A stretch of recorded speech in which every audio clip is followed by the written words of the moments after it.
Ravens at Browns. I like the Browns plus 8.5. Have not lost by more than one score at home against the division opponent since 2023. They always play tough at home against their division. Dillon Gabriel has been stabilized. No interceptions in 4 of his 5 starts, multiple touchdowns in the last couple. He's been stabilized by a great coach, and he's getting that rookie running back, Quinshon Judkins, is now on fire and in a groove. So they can do some ball control in cold weather. The Ravens, 3rd straight road game, play a lot of close games against divisional opponents. And the other thing is, that defense on the road is not very good for Baltimore. It's not the same. It's much better at home. I think Baltimore wins 8.5, way too many points.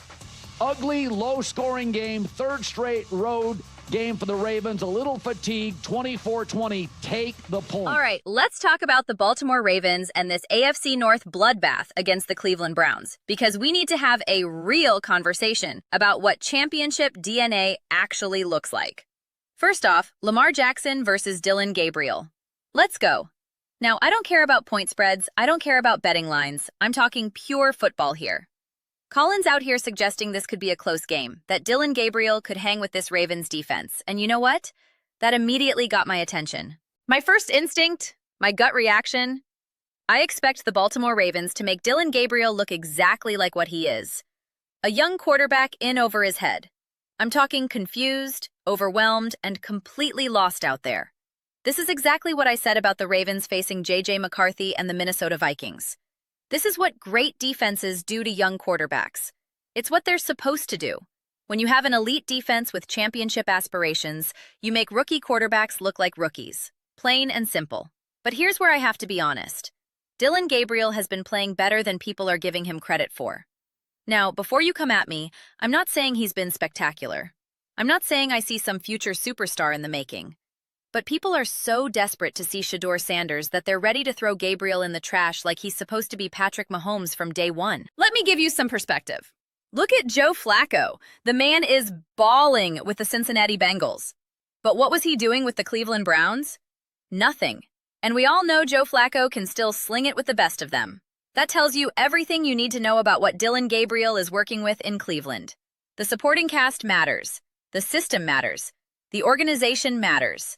Now, obviously, this is a divisional rivalry game, and we all know AFC North games get weird. They get messy. They get physical. They defy all logic sometimes. But here's my problem, and maybe this isn't fair, but I'm going to say it anyway. I have zero patience for the Baltimore Ravens to struggle in this game. Let me explain why. The Ravens are supposed to be a Super Bowl contender. When you're at that level, when you have Lamar Jackson, when you have this defense, when you have these aspirations, you're supposed to look at a team with an imperfect offense, a young quarterback, questionable receivers, whatever weaknesses they have, and you're supposed to say, perfect. That's all we need. Goodbye. See you next time. Better luck next season. That's what championship teams do. They feast on mismatches. They capitalize on weaknesses. They don't play down to their competition. They crush their competition. I'm not looking for the Ravens to just squeak by. I'm not interested in hearing, well, they could still make the playoffs, or they could still win the division. No, that's mediocre thinking. That's what average teams worry about. For me, it's very simple. It's binary. Are you a Super Bowl contender, or are you not? That's the lens I'm watching the Baltimore Ravens through right now. Every game, every drive, every snap, I'm asking, is Lamar Jackson back to his MVP form? Is this defense truly elite and back on track? Does this offense look smooth, dangerous, and ready to compete with the Chiefs and Bills of the world? That's what I'm looking for against the Browns. I want to see resilience. I want to see dominance. I'm particularly interested in 2 things. First, how does this Ravens offense handle this legitimately great Browns defense? Cleveland's defense has proven they're for real. And if Baltimore wants to be taken seriously as a championship contender, they need to move the ball and score points against elite units like this. Second, and this is crucial, what do the Baltimore Ravens do to Dillon Gabriel? Do they make him look like the inexperienced quarterback he is? Do they confuse him, pressure him, and force him into game-changing mistakes? Or does he somehow look competent against what's supposed to be one of the best defenses in the league? This game is a measuring stick for both teams, but especially for the Ravens. Are they who we thought they were? Or are they just another good team pretending to be great? Now I need to hear from you. Do the Ravens crush the Browns like a true Super Bowl contender should?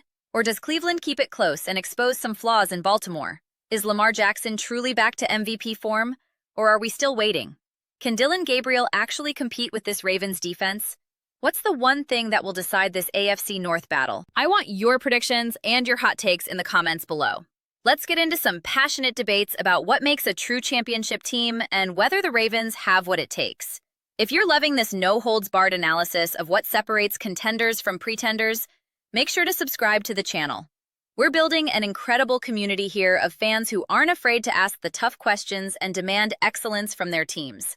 And please don't forget to hit that thumbs up button. It really helps this content reach more passionate football fans like you. Thank you for watching, and I'll see you in the comments. Let's get this debate started.